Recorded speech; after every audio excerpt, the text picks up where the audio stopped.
Halo, kita bertemu lagi di channel Sehat Bersama Lili. Pada saat ini, beberapa daerah di Indonesia sudah memasuki masa new normal. Masa new normal artinya kita mulai membuka batasan-batasan yang tadinya mengharuskan kita berada di rumah semaksimal mungkin. Contohnya apa? Contohnya kantor-kantor mulai dibuka dan karyawan mulai bekerja kembali di kantor. Kemudian pusat-pusat perdagangan dan mal-mal mulai dibuka. Dengan demikian semakin banyaklah orang yang beraktivitas di luar rumah. Dengan semakin banyaknya orang yang beraktivitas di luar rumah, kemungkinan untuk kita terpapar virus corona ini juga semakin besar. Karena sesungguhnya kita tidak mengetahui lagi siapa yang benar-benar masih belum terpapar virus corona dan siapa yang sudah terpapar. Karena kenyataannya banyak orang yang sudah terpapar virus corona, dia tidak menunjukkan gejala apa-apa. Itulah yang disebut orang tanpa gejala.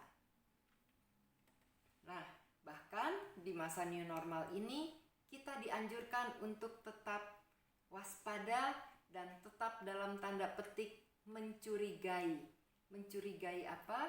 Mencurigai semua orang yang kita jumpai sebagai orang tanpa gejala. Mungkin diri kita pun termasuk orang tanpa gejala. Kita tidak tahu. Kabar baiknya di awal masa new normal ini, gugus tugas percepatan pengendalian COVID-19 menghembuskan suatu angin segar. Apa itu? Fakultas Kedokteran Universitas Airlangga di Surabaya bekerja sama dengan Badan Intelijen Nasional mengadakan suatu penelitian. Mereka meneliti dua hal, yaitu mereka meneliti tentang obat yang efektif untuk menanggulangi COVID-19 dan yang kedua, mereka meneliti tentang stem cell terapi yang dapat mencegah bahkan mengobati orang yang terkena COVID-19. Kita tidak akan membahas masalah yang pertama, karena masalah yang pertama itu menjadi ranah para tenaga medis yang bekerja di rumah sakit dalam menanggulangi COVID-19. Tapi kita akan coba memperhatikan apa yang dijelaskan oleh tim peneliti ini tentang terapi stem cell. Saya akan ajak kita sekalian untuk menyaksikan suatu cuplikan video yang disampaikan oleh Dr. Purwanti, spesialis penyakit dalam, selaku ketua tim peneliti. Baiklah, kita saksikan videonya bersama-sama. Pada kesempatan ini, saya mewakili Universitas Airlangga yang telah melakukan penelitian berkolaborasi dengan Badan Intelijen Negara Republik Indonesia untuk mensupport daripada gugus tugas percepatan penanganan COVID di Indonesia telah melakukan penelitian terkait dengan regimen kombinasi obat dan juga jenis stem cell yang punya efektivitas yang cukup bagus terhadap penanganan COVID-19 berdasarkan virus SARS-CoV-2 dengan isolat asli yang kita ambil dari Indonesia sendiri. Jadi di sini seperti kita ketahui bahwa selama ini pijakan daripada suatu infeksi disease adalah adanya triangle concept, yaitu antara host, environment, dan agent. Jadi manusianya itu sendiri, kemudian virusnya itu sendiri, serta faktor lingkungan yang apabila dibuat sesuatu hal yang sedemikian rupa sehingga mendukung untuk pertumbuhan daripada virus tersebut. Dan basic konsep dari epidemiologi itu sendiri yaitu adanya seperti yang selama ini sudah dikerjakan oleh gugus tugas kita bersatu padu dengan masyarakat Indonesia, yaitu meliputi baik itu testing, tracing maupun treatment. Nah, treatment di sini ada non-medical treatment dan medical treatment. Non-medical treatment sangat penting juga artinya walaupun kita sudah meneliti dan menemukan medical treatment obat-obatan tersebut. Kombinasi obat-obatan yang sudah kita lakukan penelitian, yaitu kita ambil dari obat-obatan yang sudah beredar di pasaran, dan kita teliti untuk potensi dan efektivitas obat tersebut sehingga indikasinya diperluas menjadi obat untuk mempunyai efek sebagai antiviral dari SARS-CoV-2 dengan penanganan COVID-19. Ya, kemudian yang kedua kita juga melakukan penelitian terhadap stem cell. Jadi jenis stem cell yang kita pakai di sini ada dua, natural killer cell dan juga hematopoietic stem cell, dan didapatkan dalam 24 jam dan 72 jam. Hematopoietic stem cell dan natural killer cell ini maka dia bisa meninaktivasi daripada virus dengan jumlah yang cukup signifikan besar, kurang lebih 80-90%-nya. Dan itu bisa kita ambil dari darah dengan pembiakan. Kalau hematopoietic cell 3 sampai 4 hari, kalau natural killer cell 7 sampai dengan 14 hari. Dan ini bisa kita pakai dalam setting untuk preventif dan juga setting untuk kuratif. Jadi kalau setting untuk preventif, maka untuk natural killer cell bisa bertahan kurang lebih 4 bulan. Dan itu sangat biologis karena bisa diambil dari darah pasien itu sendiri. Dengan demikian kami berharap maka apa yang kami lakukan bersama-sama dengan BIN, gugus tugas dan juga seluruh media yang ada di Indonesia ini bisa memberi manfaat untuk masyarakat bangsa dan negara Indonesia dan juga untuk dunia, karena mungkin nanti bisa juga kita submitkan ke internasional. Dan untuk masyarakat ilmiah kami juga sudah diseminasi hasil riset, submit 7 jurnal untuk terkait dengan penelitian ini. Terima kasih. Wassalamualaikum warahmatullahi wabarakatuh.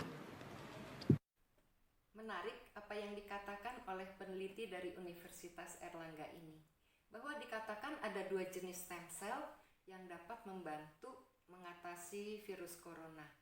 Yang pertama adalah hematopoietic stem cell, yang kedua adalah natural killer stem cell.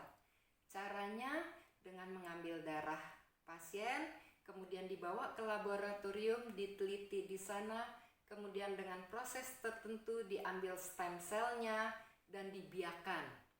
Untuk mendapatkan hematopoietic stem cell diperlukan waktu 3-4 hari. Sedangkan untuk mendapatkan natural killer cells diperlukan waktu 1-2 minggu. Satu waktu yang cukup lama. Kemudian stem cell itu disuntikkan kembali ke tubuh pasien sehingga pasien yang mendapatkan stem cell itu dapat dicegah terpaparnya virus corona, atau kalau dia sudah terkena virus corona bisa disembuhkan dari virus corona.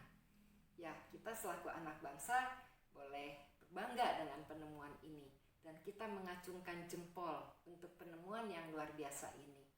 Tentunya kalau ini dapat diterapkan secara luas, masalah virus corona dapat ditanggulangi dengan baik. Masalahnya terapi stem cell ini bukanlah terapi yang simple dan dapat dilakukan di mana saja. Untuk seluruh Indonesia baru ada sekitar 10 rumah sakit yang diberikan izin untuk melakukan stem cell terapi. Dan karena untuk terapi stem cell ini memerlukan peralatan yang canggih dan mutakhir, tentunya biaya untuk melakukan stem cell ini bukanlah biaya yang kecil. Saya rasa tidak setiap orang mampu untuk melakukan stem cell ini, walaupun dalam hatinya mau pasti. Siapa sih yang tidak mau mencegah dirinya dari terpapar virus corona? Dan kalau dia sudah terpapar COVID-19, dapat disembuhkan, tentu setiap orang mau. Tetapi masalahnya tidak setiap orang bisa. Biayanya terlampau besar dan fasilitas yang ada terlampau sedikit untuk wilayah Indonesia.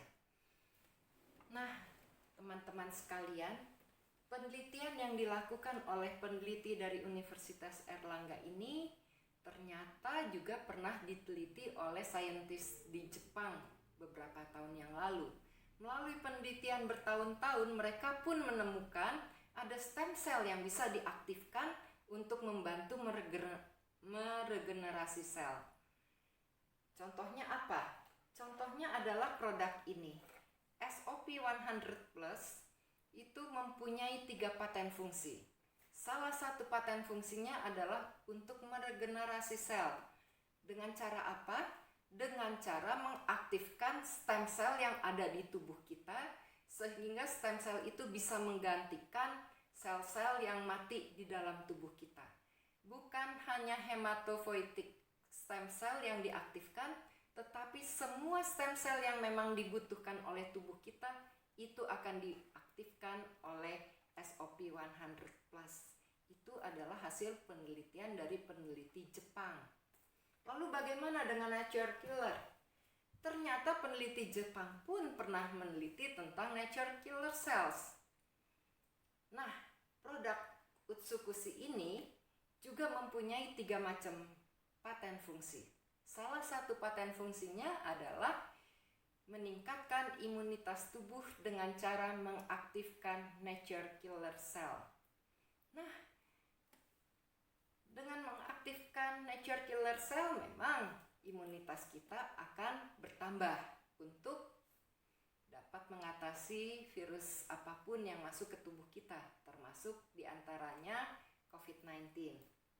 Memang kedua produk ini tidak diteliti khusus untuk COVID-19, tetapi minimal penelitian yang dilakukan oleh peneliti dari Universitas Airlangga bisa sejalan dengan pemakaian kedua produk ini. Kemudian apa bedanya terapi stem cell dengan terapi yang dilakukan oleh peneliti-peneliti Jepang melalui SOP100+ dan Utsukushi? Bedanya adalah kalau terapi yang disarankan oleh peneliti dari Universitas Airlangga mengambil darah kemudian mengolahnya kembali untuk dimasukkan kembali ke dalam tubuh manusia, produk ini dibuat bukan dengan mengambil bagian tubuh manusia untuk dijadikan stem cell, diambil stem cellnya, tetapi produk ini dimasukkan ke dalam tubuh kita sehingga dia bisa mengaktifkan stem cell yang memang berada di dalam tubuh kita, mengaktifkan nature killer cell yang memang berada di dalam tubuh kita, sehingga tubuh kita mendapatkan imunitas yang baik.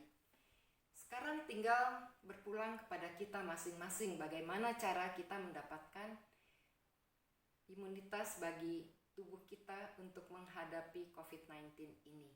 Yang jelas, biaya yang dibutuhkan dengan metode memakai kedua macam produk ini akan jauh lebih murah daripada kita melakukan terapi stem cell. Akan tetapi, ya memang kalau secara medis yang bisa dilakukan di laboratorium adalah terapi stem cell. Tergantung pilihan kita. Apa pilihan teman-teman? Yaitu tergantung dari pertimbangan masing-masing. Kalau bagi saya pribadi, saya akan memilih produk ini. Karena produk ini pun sudah diakui mempunyai paten fungsi untuk meningkatkan stem cell kita, termasuk hematopoietic stem cell, dan meningkatkan nature killer cell. Kemudian kita percaya bahwa dengan kedua produk ini imunitas kita akan bertambah. Bahkan kalau kita sampai terpapar virus corona, kita pun bisa mengatasi. Dan sudah banyak pengalaman orang yang menggunakan kedua macam produk ini bisa bisa disembuhkan dari virus corona dalam waktu yang relatif lebih singkat daripada pengobatan yang biasa dilakukan di rumah sakit. Nah, itu adalah sharing saya untuk hari ini. Semoga bermanfaat bagi kita sekalian, membuka wawasan kita, dan semoga kita semua diberkahi kesehatan oleh Tuhan Yang Maha Esa. Salam sehat untuk Anda sekalian. Sampai jumpa di tayangan-tayangan